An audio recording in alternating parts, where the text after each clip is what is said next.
నగర్ జిల్లా హుజూరాబాద్, సైదాపూర్, శంకరపట్నం మండలాల్లో యూరియా కొరత రైతులను వేధిస్తోంది. తెల్లవారక ముందే ప్రాథమిక సహకార సంఘాల ఎదుట బారులు తీరుతున్నారు. సైదాపూర్ మండలం అమ్మన్నగుర్తిలో రైతులు యూరియా కోసం చెప్పులు క్యూలో పెట్టి టోకెన్లు తీసుకున్నారు. బొమ్మకల్ ప్రాథమిక సహకార సంఘం పరిధిలో గల ఒక్కో గ్రామానికి 100 బస్తాలు కేటాయించారు. వాటి కోసం రైతులు ఎగబడగా కొందరికే దొరికాయి. సందెట్లో సదేమియా అన్నట్లు వ్యవసాయ అధికారులు, సిబ్బంది వారి దగ్గర వాళ్లకు ఇచ్చారని రైతులు ఆవేదన వ్యక్తం చేస్తున్నారు.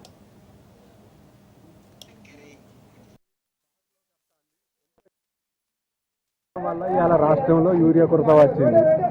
ఈ యూరియా కొరత వల్ల చెప్పులు ఆఫీసుల కాడ పెట్టుకొని లైన్లో నిలబడి బావి కాడ పనులు చేసుకోకుండా ఇబ్బందుల పాలవుతాను రైతులు.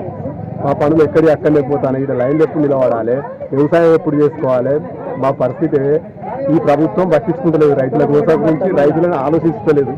రైతుల గోస ఆలోచిస్తే ఇలా ఈ యూరియా కొరత రాపు. ఇది మా యొక్క రైతు బాధ.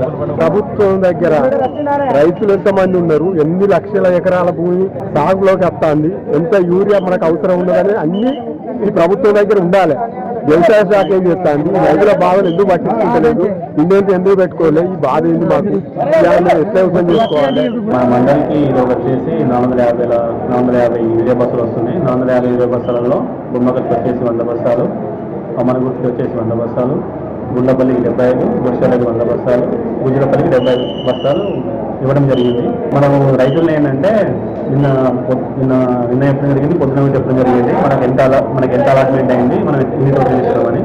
ఇక్కడ అమ్మనగుర్తిలో మనకు 100 బస్తాలు అలా రావడం జరిగింది. 100 టోకెన్లు రైతులకు క్యూ నిలబెట్టి ఎవరు ముందు అయితే వస్తారో వాళ్ళకి ఇవ్వడం జరుగుతుంది. అంటే మామూలుగా షార్టేజ్ ఉన్న విషయం కరెక్టే, బట్ ఏంటంటే ఇప్పుడు వరి ఏంటంటే పొట్టకొస్తుంది. పొట్టకొచ్చేసరికి ఏంటంటే రైతులలో ఆందోళన బాగా అయిపోయింది. అదే పొట్టకొచ్చినప్పుడు ఏంటంటే రైతులు ప్రాక్టీస్ చేసేది ఏంటంటే యూరియాను పొట్టకు చదువుకుంటారు. ఎప్పుడైనా పొట్టకొస్తుంది, మరి రైతులకు కొంచెం ఏంటంటే ఆందోళన కలుగుతుంది.